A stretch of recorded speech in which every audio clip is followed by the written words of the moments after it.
ಎಲ್ಲರೂ ಅವ್ರ ಆಶೀರ್ವಾದ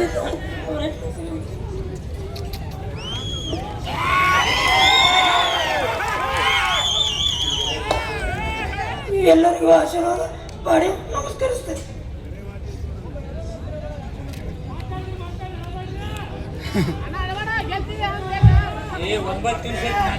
ನನ್ನ ತಂದೆ ಸಮಾನರಾದ ಮುಖ್ಯಮಂತ್ರಿಗೆ ನನ್ನ ನಮಸ್ಕಾರಗಳು ಮತ್ತು ವೇದಿಕೆ ಮೇಲಿರುವ ಎಲ್ಲ ಗಣ್ಯಮಣ್ಣರಿಗೆ ನಮಸ್ಕಾರ.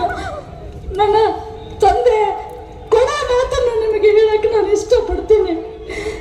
ಭಾನುವಾರ 4 ಗಂಟೆಗೆ ಡೈಲಿ ಫಿಸಿಯೋಥೆರಪಿ ಅವರು 2 ಟೈಮ್ ಬರ್ತಾ ಇದ್ರು, ಬೆಳಗ್ಗೆ ಮತ್ತು ಸಾಯಂಕಾಲ. ಒಂದು ಸಂಡೇ 4 ಗಂಟೆಗೆ ತಂದೆ ಮಗಳು ಟಿವಿ ನೋಡ್ತಾ ಕುತ್ಕೊಂಡಿದ್ದೀವಿ ಹಾಸ್ಪಿಟ್ಲಲ್ಲಿ. ಅಪ್ಪ ನಿನಗೆ ಎಕ್ಸರ್ಸೈಸ್ ಮಾಡಿಸ್ಲಾ ಅಂತ ಕೇಳಿದೆ. ಬೇಡಮ್ಮ, ಯಾಕೋ ಬೇಜಾರಾಗ್ತಾ ಇದೆ, ಬೇಡ ಅಂದರು. ಆಯ್ತು ಬಿಡು ಅಂತ ನಾನು ಸುಮ್ಮನೆ ಕೂತ್ಕೊಂಡೆ. ಮುಂದೆ ಒಂದು 10 ನಿಮಿಷದಲ್ಲಿ ಬಾ ನನಗೆ ಎಕ್ಸರ್ಸೈಸ್ ಮಾಡಿಸ್ಬಾ ಅಂದರು.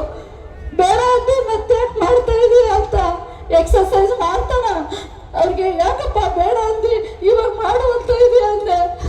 ಇಲ್ಲಮ್ಮ, ನಾನು ಸಾರಿಬಾರ್ದು, ನನ್ನ ಕಾರ್ಯಕರ್ತ ಋಣ ಇದೆ, ಆ ಋಣ ಮುಟ್ಟಿಸಬೇಕು, ಅದಕ್ಕೆ ನಾನು ಬದುಕಬೇಕು ಅಂತ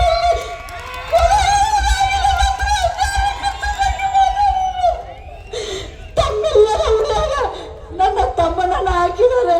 ದಯಮಾಡಿ ನೀವೆಲ್ಲರೂ ಗುರು ಹಿರಿಯರು ಎಲ್ಲರೂ ನಮ್ಮನ್ನ ಎತ್ತಿಡಬೇಕು. ನಮ್ಮ ಸಣ್ಣ ಪುಟ್ಟ ಏನೇ ತಪ್ಪಾಗಿದ್ರು ತಮ್ಮ ಉಡಿಯಾಗ ಹಾಕೊಂಡು ಇವತ್ತು